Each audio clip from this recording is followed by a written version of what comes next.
කොහෙද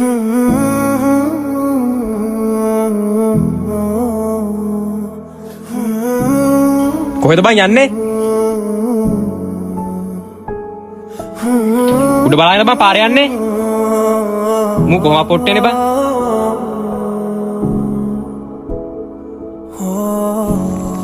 මේ ඉන්නේ පොට්ටේ මල්ලි. මු ආනවාදයක් දෙන්න බං අපිට. ඔව් බං මටත් නම් වදයක් බං. ගෙදර මිනිස්සු මූට තමයි ඔක්කොම ආදරේ කරන්නේ. මට කියලා කිසි දවසක් නැහැ බං. මු මාර කරුමයක් බං. මු ගිහින් දාපන් බං කොහේ හරි. සී. මෙන්න මේ වරෙන් යන්න.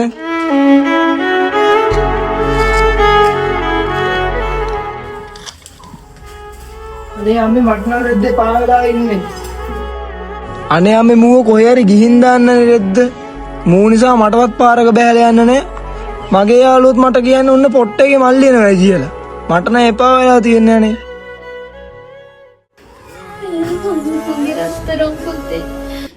උඹලගේ තාත්තයි මායික සාද බඳලා අපිට දරුවෝ ඉන්නේ. ඒ කාලේ තමයි උඹලගේ අයියා අපිට හම්බුනේ.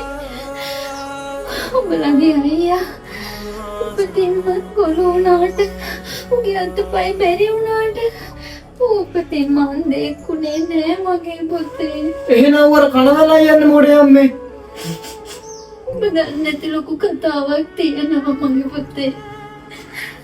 ඒක මං අද උඹට කියන්න. උඹගේ අයියා අපි හදාගන්න ගත්තට පස්සේ තමයි අපිට උඹව හම්බුනේ. ඒ ඉපදෙනකොට පුතේ ඇස් දෙක පෙනුන්නේ පුතේ. උඹ අද ලස්සනට ලෝකෙ දකින්නේ. උඹගේ අයියාගේ ඇස් දෙකෙන් මගේ පුතේ.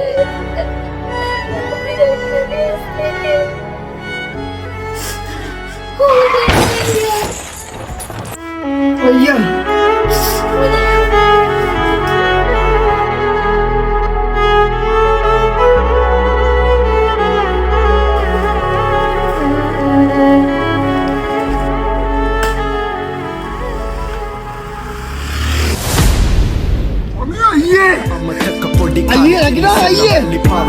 අල්ලඟයමාගේ හම්මු වෙන්න ආයේ පසලේදී විවේක කාලේ අම්මා කිව්වා අල්ලගන්න අයියාගේම අතිමායේ නොතේරුණාට කාරණාව චකිතය හිත යට මගේ තිබ්බා ඒ හින්දා ඇවිද්දා මං කල්පනාවෙන් දැක්කා පව්වම නැති දරුවා කියලා අනුකම්පා කරලා